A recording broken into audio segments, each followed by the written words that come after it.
Ça, on sait d'où ça vient. Ouais, mais il faut un peu plus de temps. Hein. Ah, mais bon, on s'amuse bien quand même. Ah. Regarde. Nickel, hein. Allez.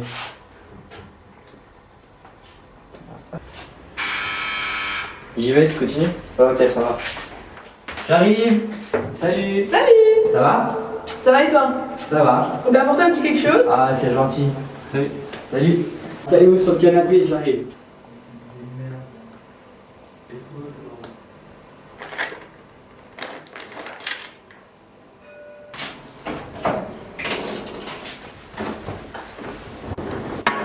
J'arrive, je vais chercher les apéritifs.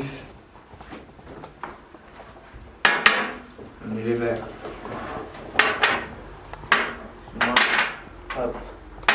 Salut, ça va? Oui. Alors, qu'est-ce que je vous sers? Pour moi, ça va être une vodka orange, s'il te plaît. Et toi? Pareil? Eh ben, j'arrive.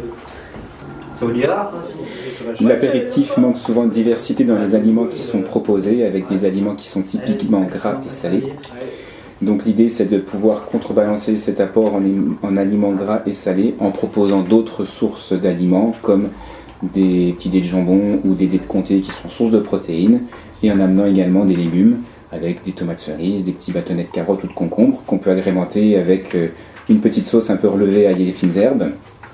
La consommation d'alcool, elle doit rester dans un cadre de plaisir, sachant que de toute façon, toute consommation d'alcool, c'est de l'énergie supplémentaire qu'on amène à son organisme et qu'on ne peut pas compenser par ailleurs. Tant que l'alcool est consommé et assumé comme étant une consommation de plaisir, on peut en consommer en petite quantité.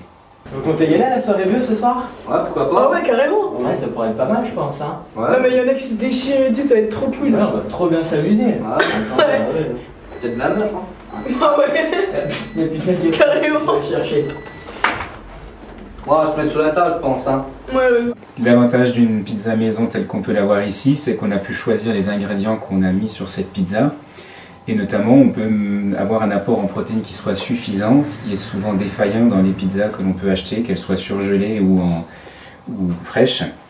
On a pu aussi ajouter des légumes et diminuer l'apport en graisse. Donc l'inconvénient des plats préparés, c'est que typiquement, ils sont beaucoup plus gras et ils contiennent peu de protéines, puisque c'est ce qui coûte cher dans la fabrication de ce type de produit.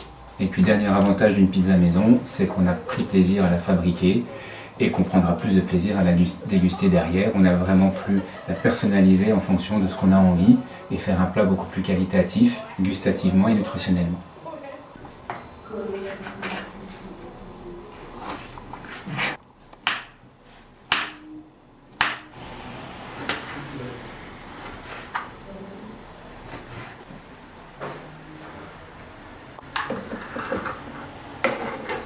Alors compte tenu du repas qui a été proposé, avec l'apéritif et la pizza, il est intéressant de proposer un dessert qui soit plus léger, notamment à base de fruits. On évitera ainsi les pâtisseries qui rajouteront encore des quantités de graisse et de sucre complémentaires. L'avantage de faire sa salade de fruits, c'est qu'on limitera les apports en sucre, sachant que dans les fruits au sirop, le sirop est constitué d'eau et de sucre, donc les quantités ne sont pas contrôlées. Et puis on va mieux préserver les vitamines qui sont présentes dans les fruits. Mon dernier conseil, c'est d'utiliser des fruits de saison qui seront plus riches en vitamines, qui auront un meilleur goût, et ça permet de faire varier ce dessert au fil des saisons. Pour une alimentation du quotidien, l'idée c'est de pouvoir manger un petit peu de tout et de tout un petit peu, donc de diversifier son alimentation en gardant les grands groupes d'aliments nécessaires, c'est-à-dire des protéines animales, des féculents, des fruits et des légumes, et également des produits laitiers. Le conseil qu'on peut apporter aussi, c'est de prendre le temps de manger.